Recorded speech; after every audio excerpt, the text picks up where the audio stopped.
Hi friends, in this video we'll study class 9 chapter number 2 Sound of Music. In that second part, the Shehnai of Bismillah Khan. We've already completed part 1 in the video.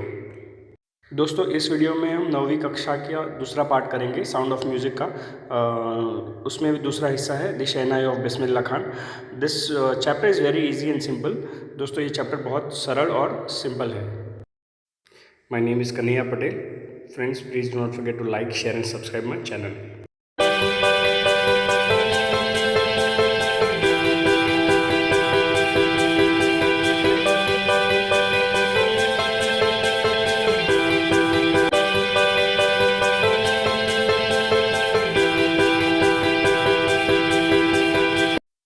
This chapter is about Ustad Bismillah Khan, what effort he had made in his life and what contribution he has given to the world of music by playing his Shehnai. तो उस्ताद बिस्मिल्लाह खान ने music की दुनिया में अपना contribution कैसे दिया, कितने efforts दिए और अपनी लाइफ को बहुत अच्छी तरह से वो इस पार्ट में समझाते हैं। बहुत इंटरेस्टिंग और अच्छा चैप्टर है ये। Emperor Aurangzeb banned the playing of musical instrument called pungi in the royal residence for it had a shrilling, unpleasant sound. Pungi became the generic name for reeded noisemakers. Now Aurangzeb ने पुंगी को royal courts में बजाना ban कर दिया था, उस पर प्रतिबंध लगा दिया था क्योंकि उससे एक ऐसी आवाज़ आने की जो मन को भाएगी नहीं, अनप्लेजेंट साउंड थी। उसके बाद उन्होंने क्या किया कि उसको एक नाम दे दिया कि ये एक जेनरिक नाम बन गया जो नॉइज़ मेकर्स के लिए है। ये रीडेड नॉइज़ मेकर्स होते हैं। रीडेड नॉइज़ मेकर मतलब वो इंस्ट्रूमेंट जिस पर होल होते हैं, जैसे हमारी बांसुरी होती है, उस पर एक लकड़ी का बम्बू है और उस पर होल होते हैं, तो इट इज़ रीडेड, उसमें होल होते हैं। तो वैसे उसके लिए एक जेनरिक नाम हो गया कि यार ये अनप्लेजेंट चीज़ है और उससे आवाज़ भी अच्छा नहीं आ रहा है। Few had thought that it would one day be revived. A barber of a family of professional musicians who had access to the royal palace decided to improve the tonal quality of the pungi. बहुत कम लोगों ने सोचा था कि कभी ये लगाया हुआ प्रतिबंध निकाल देंगे। एक नाई जिसको वो रॉयल पैलेस में आना जाना अलाउड था, उसने क्या किया, एक बार सोचा कि मैं इस पुंगी की टोनल क्वालिटी इम्प्रूव करूँगा, ऐसा उसने तय किया। He chose a pipe with natural hollow stem that was longer and broader than the pungi and made 7 holes on the body of the pipe. When he played on it, closing and opening some of these holes, soft and melodious sounds were produced. तो उस नाई ने क्या किया, उसने वो hollow stem जो था पुंगी का, उससे थोड़ा ब्रॉडर और लंबा बनाया, उसको थोड़ा लंबा लिया, एक दूसरी लकड़ी ली, उसको थोड़ा लंबा रखा एंड उस पर छोटे छोटे 7 चिन्ह किए, 7 होल किए, और जब वो एक होल को दबा के दूसरे होल को छोड़ के ऐसे बार बार बजा रहा था, तो इस नए इंस्ट्रूमेंट में से बहुत ही सुरीला संगीत आने लग गया। He played the instrument before royalty and everyone was impressed. The instrument so different from the pungi had been given a new name. तो उसने उस शाह के दरबार में उसको बजाया, सभी लोग उससे इम्प्रेस भी हो गए। ये इंस्ट्रूमेंट अलग भी था, इसलिए उसको नया नाम दिया गया। As the story goes, since it was played in the Shah's chambers and were played by a nai barber, the instrument was named शहनाई। तो पहले बार उसको शाह के चेंबर में बजाया गया था और एक नाई के द्वारा बजाया गया था, इसलिए उसको शहनाई का नाम दिया गया। तो यहाँ नीचे के पिक में हम पुंगी और शहनाई में कैसा डिफरेंस था, क्या क्या चेंजेस आए हमको दिखाई दे रहे हैं इस पिक्चर में। The sound of Shehnai began to be considered auspicious, and for this reason it is still played in temples and it is an indispensable component of an North Indian wedding. तो शहनाई की आवाज़ को अब बहुत ही फॉर्च्यूनदायक, बहुत ही promising माना गया और लोग उसको आज भी नॉर्थ इंडिया के लोगों ने उसको अपने वेडिंग्स का हिस्सा बना दिया है। आप देखोगे कि नॉर्थ इंडियन की शादीज़ में ये शहनाई तो होती ही है। In the past, the Shehnai was a part of Naubat or traditional assemble of 9 instruments found at the royal courts. Till recently, it was used only in temples and weddings. तो पहले क्या होने का कि नौबत में शहनाई का एक हिस्सा था। नौबत मतलब वो 9 इंस्ट्रूमेंट्स जो रॉयल कोर्ट में बजाया करने के, वो 9 म्यूज़िक के सामग्री में से ये एक था। अभी तक उसको वेडिंग्स में और टेम्पल्स में ही बजाया जाता था, हालांकि ये रिसेंट की बात है। The credit of bringing this instrument onto this classical stage goes to उस्ताद बिस्मिल्लाह खान। तो उस्ताद बिस्मिल्लाह खान को इसका श्रेय जाता है कि इस इंस्ट्रूमेंट को उन्होंने क्लासिकल स्टेज पे रखा है। क्लासिकल इंस्ट्रूमेंट बन गया है शहनाई अब। As a 5-year-old, Bismillah Khan played gilli danda near a pond in this ancient estate of Dumrao in Bihar. He would regularly go to the nearby Bihariji temple to sing the Bhojpuri Chaita, at the end of which he would earn a big laddu weight 1.25 kg as a prize given by the local Maharaj. तो 5 साल के बच्चे जब थे बिस्मिल्लाह खान, वो गिल्ली डंडा खेलने के अपने घर के बाजू में डुमराव नाम के वो गांव है जहाँ बिहार में, वो रेगुलरली वहाँ से फिर बिहारी जी के टेंपल में जाकर भोजपुरी चैता भी गाने के उसके पुरस्कार रूप वहाँ के महाराज उनको एक 1.25 किलो का लड्डू भी दिया करने के. This happened 80 years ago and the little boy has traveled far to earn the highest civilian award of India, the Bharat Ratna. ये 80 साल पहले की बात है. अब वो छोटा बच्चा आज उसने पूरे विश्व भर में ट्रैवल किया और भारत का सर्वोच्च पुरस्कार भारत रत्न से उनको सम्मानित भी किया गया है. यह मैंने आज इसीलिए कहा क्योंकि म्यूज़िक में हम कहते हैं ना, काफ़ी लोग जाने के बाद भी, देश अपना शरीर छोड़ने के बाद भी ज़िंदा रहते हैं. उस्ताद बिस्मिल्लाह खान वैसे तो 2006 में हमको छोड़ गए हैं. Born on 21st March 1916, Bismillah belongs to a well-known family of musicians from Bihar. His grandfather, Rasul Baks Khan, was the Shehnai Nawaz of the Bhojpuri King's court. तो 21 मार्च 1916 में बिस्मिल्लाह खान का जन्म हुआ था एक म्यूज़िकल फैमिली में बिहार में. उसके दादाजी रसूल बख्श खान भी शहनाई नवाज़ थे भोजपुरी किंग के कोर्ट में, उनके दरबार में. His father, Paigambar Baksh, and the other paternal ancestors were also great shehnai players. तो उसके पिताजी और उसके पिताजी के पक्ष वाले जितने भी उसके पूर्वज थे, सारे अच्छे शहनाई वादक थे. The young boy took to music early in life. At the age of 3, when his mother took him to his maternal uncle's house in Banaras, now Varanasi, Bismillah was fascinated watching his uncles practice the शहनाई. तो 3 साल की उम्र में ही बिस्मिल्लाह खान ने आकर्षण पा लिया था शहनाई की तरफ. उनकी मम्मी जब उनको अपने मामा के घर लेके जाने की, बनारस में, आज उसका नाम वाराणसी है, तो बिस्मिल्लाह खान बहुत ही आकर्षित हुए थे उनके मामाओं को जब देखने के कि वो कैसे प्रैक्टिस करते हैं, कैसे बजाते हैं शहनाई को. Soon Bismillah started accompanying his uncle Ali Baks to the Vishnu temple of Banaras, where Baks was employed to play the shehnai. Ali Baks would play the shehnai and Bismillah would sit captivated for hours on the end. तो बिस्मिल्लाह ने क्या किया, उसके मामा जो थे अली बख्श, वो Vishnu temple में बनारस में शहनाई बजाने को जाने के, तो ये उनके साथ जाने का और वहाँ घंटों तक साथ में बैठकर वो भी साथ में उनके साथ बजाने के. कैप्टिवेटेड फॉर आवर्स का मतलब है मोहित हो जाने के उस संगीत में. Slowly he started getting lessons in playing the instrument and would sit practicing throughout the day. धीरे धीरे उनको लेसन्स दिए गए, पाठ पढ़ाए गए कि आप शहनाई कैसे बजाते हैं, और वो घंटों तक उसको दिन भर तक उसको प्रैक्टिस किया करने के.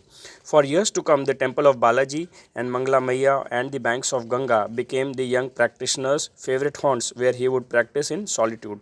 तो आने वाले सालों तक बालाजी मंदिर, मंगला मैया और गंगा मैया के तट पर ये छोटा बच्चा घंटों तक रोज़ प्रैक्टिस किया करने का. The flowing waters of the Ganga inspired him to improve and invent ragas that were earlier considered to be beyond the range of the shehnai. तो गंगा के बहते हुए पानी ने बिस्मिल्लाह को प्रेरित किया उसमें सुर पिरोने के लिए, उससे साथ उसको जोड़ने के लिए. तो उसके वजह से उसके राग भी और इम्प्रूव होते गए, शहनाई के भी और बिस्मिल्लाह खान के भी प्रैक्टिस और अच्छी और दिन ब दिन बेटर होती ही गई. At the age of 14, Bismillah accompanied his uncle to the Allahabad Music Conference. At the end of his recital, Ustad Fayaz Khan patted the young boy's back and said, "Work hard and you shall make it." 14 साल की उम्र में बिस्मिल्लाह ने अपने uncle के साथ Allahabad musical conference में वो गए थे. वो जब कॉन्फ्रेंस ख़त्म हुआ, जब उनका परफॉर्मेंस ख़त्म हुआ, तब उस्ताद फयाज़ खान ने इस छोटे बच्चे की पीठ थपथपाई और कहा कि आप मेहनत करो और आप ज़रूर आगे बढ़ोगे. With the opening of All India Radio in Lucknow in 1938 came Bismillah's big break.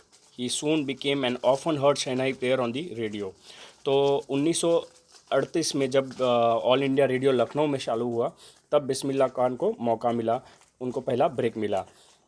वो हर रोज़ उनको उस रेडियो पर बजाते हुए लोगों ने सुना है और उनको हर रोज़ वहाँ मौका मिलने का शहनाई बजाने का. When India gained independence on 15 August 1947, Bismillah Khan became the first Indian to greet the nation with his Shehnai. He poured his heart out into Rag Kafi from the Red Fort to an audience which included Mahatma Gandhi and Pandit Jawaharlal Nehru, who later gave his famous Thirst and Destiny speech. 15 अगस्त 1947 में जब India independent हुआ तब इस बिस्मिल्लाह खान को भी मौका मिला पूरे विश्व को, पूरे हमारे देश को ग्रीट करने के लिए। तो उन्होंने अपनी शहनाई से सबको बधाई दी। उन्होंने अपना दिल बोलते हैं निचोड़ के राग काफ़ी रेड फोर्ट से गाया और उस ऑडियंस के सामने गया जहां महात्मा गांधी और पंडित नेहरू भी हाजिर थे। और उसके बाद ही पंडित नेहरू ने थर्स्ट और डेस्टिनी वाली स्पीच दी थी।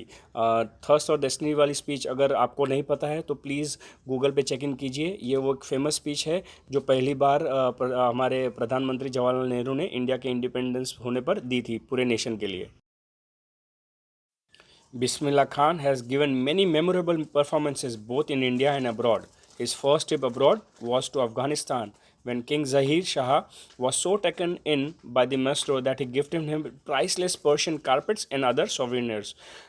उस्ताद बिस्मिल्लाह खान में भारत में और अब्रॉड बहुत सारे परफॉर्मेंस दिए हैं।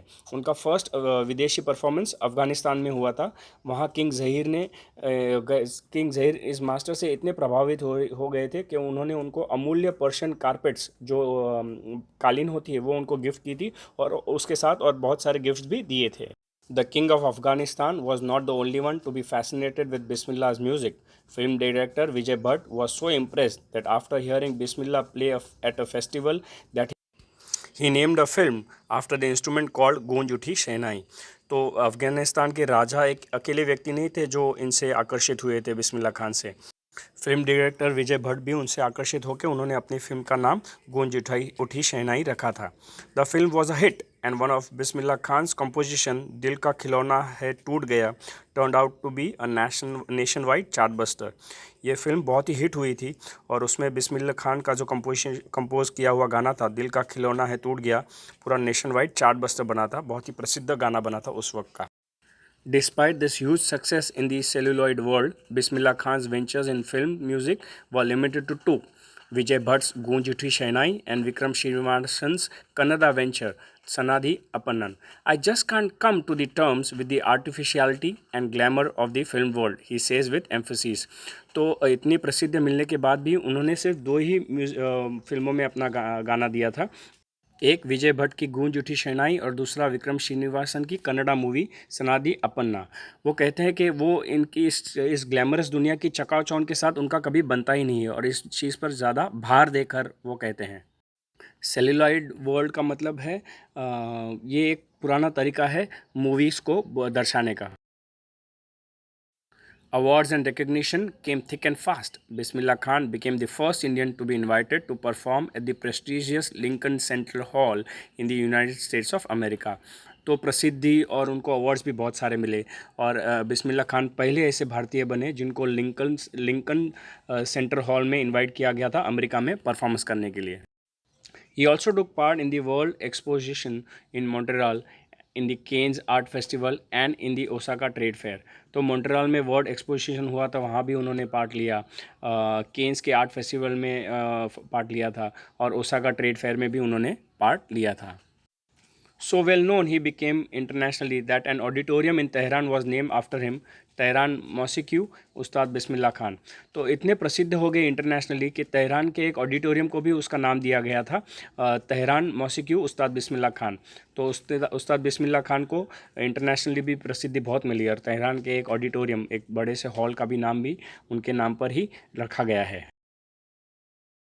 National awards like Padma Shri, the Padma Bhushan and the Padma Vibhushan were conferred to him. तो भारत के पुरस्कार, प्रसिद्ध पुरस्कार पद्म श्री, पद्म भूषण और पद्म विभूषण भी उनको दिए गए। In 2001, Ustad Bismillah Khan was awarded India's highest civilian award, the Bharat Ratna. 2001 में उस्ताद बिस्मिल्लाह खान को भारत का सर्वोच्च पुरस्कार से सम्मानित किया गया, भारत रत्न से। With the coveted award resting on his chest and his eyes glittering with rare happiness, he said, "All I would like to say is teach your children music. This is Hindustan's richest tradition. Even the West is now coming to learn our music." तो जब वो हर किसी को जो भारत रत्न चाहिए वो जब उनके छाती पर लगा तो उनकी आंखें बहुत चकाचौंध होकर खुशी से वो बोले कि अपने बच्चों को म्यूज़िक सिखाओ, भारतीय म्यूज़िक सिखाओ, ये हिंदुस्तान का सबसे अमूल्य रत्न है। और आज वेस्ट के लोग वेस्ट की संस्कृति भी उसको अपनाने के लिए दौड़ रही है। In spite of having traveled all over the world, Khan Sahib, as he is fondly called, is exceedingly fond of Banaras and Umrao, and they remain for him the most wonderful towns of the world. तो पूरे विश्व में travel करने के बाद भी खान साहब, उनको प्यार से खान साहब के नाम से संबोधित किया गया था, उनको सबसे ज़्यादा लगाव बनारस और डुमराव सिटी से था, और ये दोनों उनके लिए दुनिया की सबसे बेस्ट सिटीज़ रही। A student of his once wanted him to head a Shehnai school in the USA, and the student promised to recreate the atmosphere of Banaras by replicating the temples there. तो एक student उनका था, उन्होंने बिस्मिल्लाह खान जी को बोला कि आप यहाँ की मैं एक स्कूल बना रहा हूँ शहनाई की, उसको आप हेड कीजिए। और उन्होंने उस स्टूडेंट ने उनको प्रॉमिस भी किया कि यहाँ मैं पूरा बनारस जैसा ही एनवायरनमेंट बना दूंगा, आजू बाजू में मंदिर भी खड़ा कर दूंगा। तो ऐसा प्रॉमिस उस स्टूडेंट ने खान साहब को किया। But Khan sahab asked him if he would be able to transport river Ganga as well. तो यहाँ खान साहब उस स्टूडेंट को बोलते हैं कि आप बाकी तो सब कुछ खड़ा कर दोगे, तो क्या आप रिवर गंगा को भी यहाँ ट्रांसपोर्ट करोगे। तो यहाँ उनका लगाव जो गंगा नदी के साथ था वो दिखाई देता है।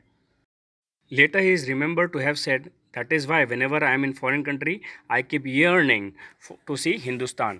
While in Mumbai, I think of only Banaras and the holy Ganga. And while in Banaras, I miss the unique Matha of Tumrao."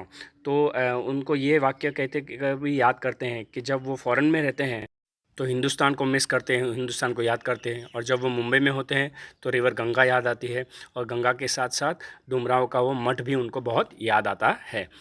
Ustad Bismillah Khan's life is a perfect example of the rich cultural heritage of India, one that effortlessly accepts that a devout Muslim like him can very naturally play the Shehnai every morning at the Kashi Vishwanath temple. उस्ताद बिस्मिल्लाह खान की एक perfect rich example है India के rich cultural heritage का, और ये एक आसानी से उनको एक बेस्ट मुस्लिम कह सकते हैं, बिकॉज पूरे ज़िंदगी भर हर रोज़ सुबह उन्होंने काशी विश्वनाथ मंदिर में रोज़ शहनाई बजाई थी। यहाँ उनको डिवोट मुस्लिम कहा गया है क्योंकि वो मुस्लिम धर्म के सारे नीति नियम अच्छी तरह से फॉलो करने के। आज chapter ends over here, the video ends over here. Please revisit और read listen to the video if you have any doubts. हमारा वीडियो यहाँ ख़त्म होता है, चैप्टर भी ख़त्म होता है। अगर आपको चाहिए तो इस वीडियो को फिर से प्ले कीजिएगा। Thank you, bye.